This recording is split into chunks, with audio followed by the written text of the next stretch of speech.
ॐ अस्मद्गुरुभ्यो नमः। श्रीकृष्णपरब्रह्मणे नमः। శ్రీమద్భగవద్గీత మొదటి అధ్యాయం 36వ శ్లోకం. నిహత్య నిహత్య ధార్తరాష్ట్రాన్నః ధార్తరాష్ట్రాన్నః నిహత్య ధార్తరాష్ట్రాన్నః నిహత్య ధార్తరాష్ట్రాన్నః కాః ప్రీతి స్యాత్ జనార్దన స్యాత్ జనార్దన కా ప్రీతి స్యాత్ జనార్దన కా ప్రీతి స్యాత్ జనార్దన నిహత్య ధార్తరాష్ట్రాన్నః కా ప్రీతి స్యాత్ జనార్దన నిహత్య ధార్తరాష్ట్రాన్నః కా ప్రీతి స్యాత్ జనార్దన పాపమే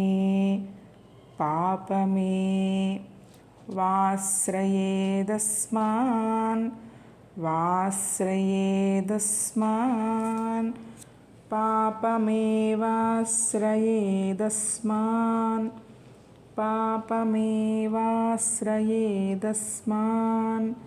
హత్వైతాన్ ఆతతాయినః హత్వైతాన్ ఆతతాయినః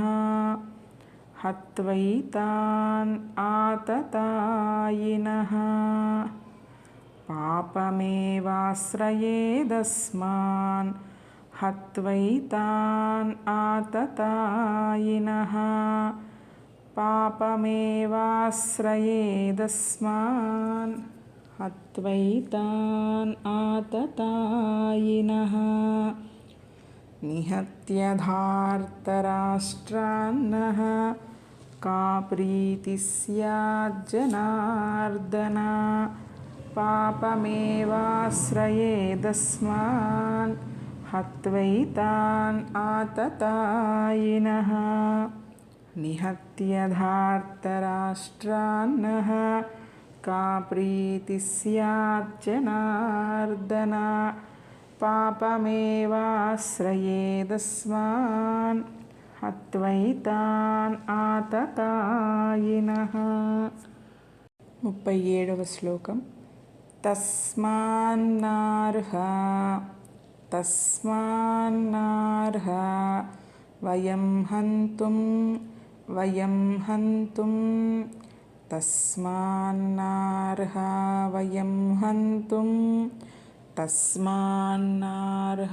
వయం హంతుం ధార్తరాష్ట్రాన్ సబాంధవాన్ ధార్తరాష్ట్రాన్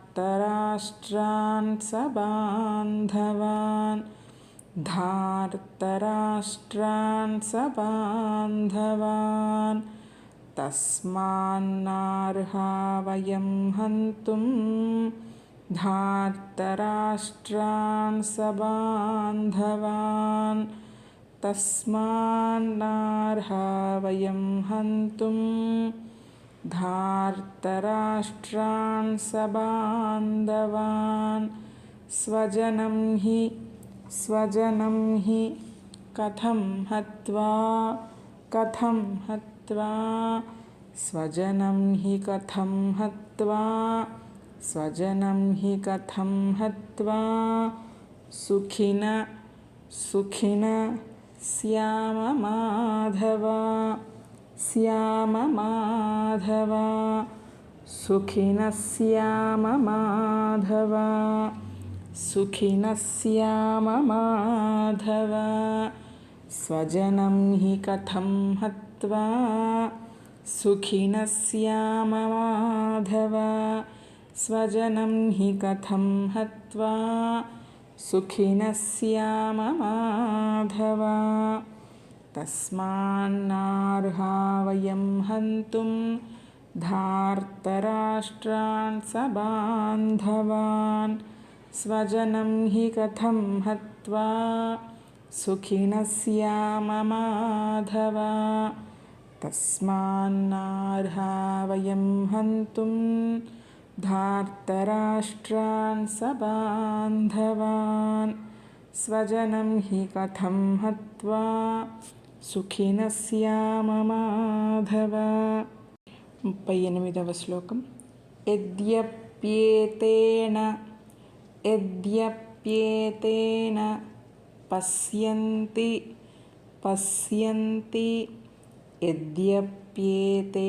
పశ్యంతి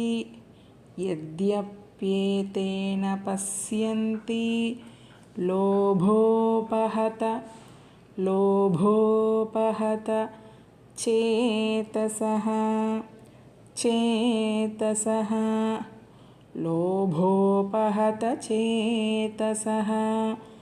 లోభోపహత చేతసః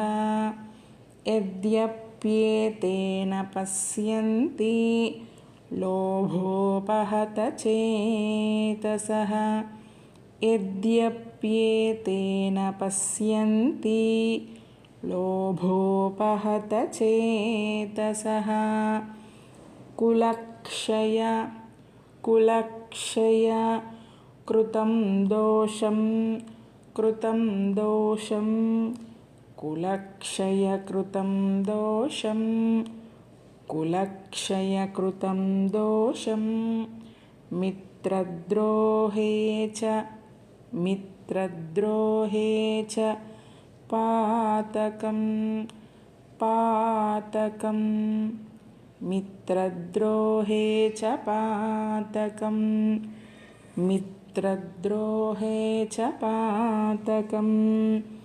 కులక్షయ కృతం దోషం మిత్రద్రోహే చ పాతకం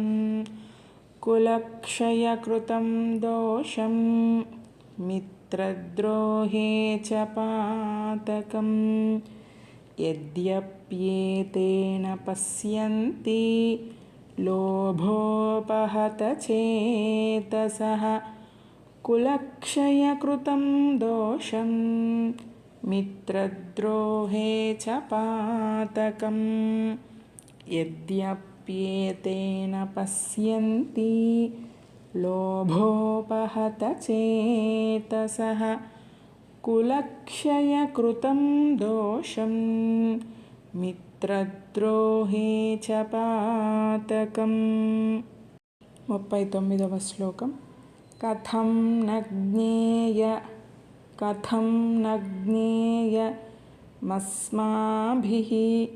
మస్మాభిః కథం న జ్ఞేయమస్మాభిః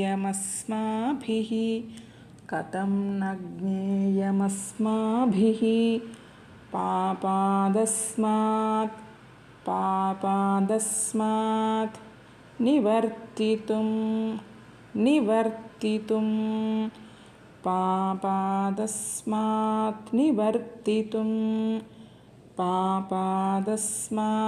నివర్తితుం కథం న జ్ఞేయమస్మాభిః పాపాదస్మాత్ నివర్తితుం కథం న జ్ఞేయమస్మాభిః పాపాదస్మాత్ నివర్తితుం కులక్షయ కృతం దోషం కులక్షయ కృతం దోషం ప్రపశ్యద్భిర్జనార్దన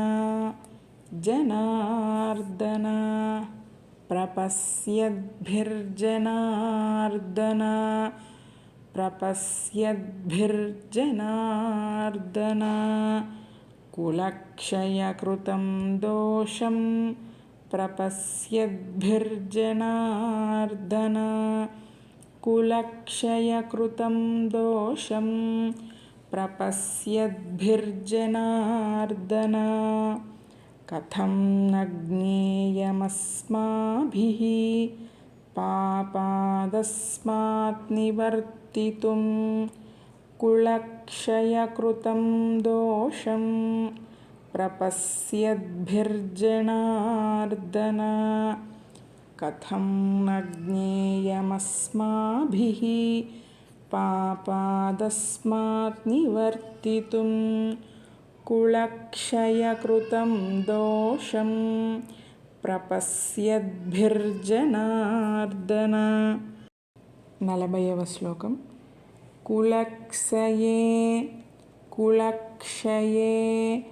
प्रणश्यन्ति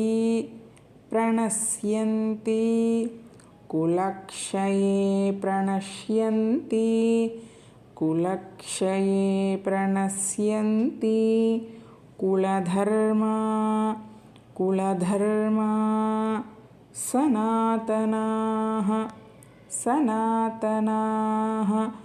कुलधर्मा सनातनाः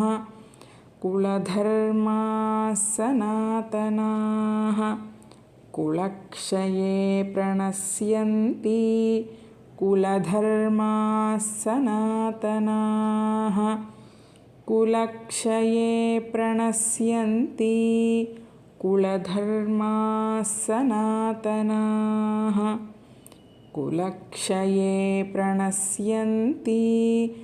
कुलधर्मा सनातनाः धर्मे नष्टे कुलं कृत्स्नं धर्मे नष्टे कुलं कृत्स्नं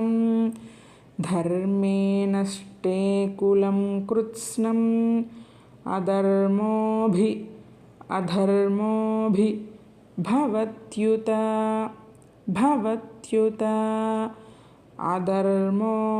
भवत्युत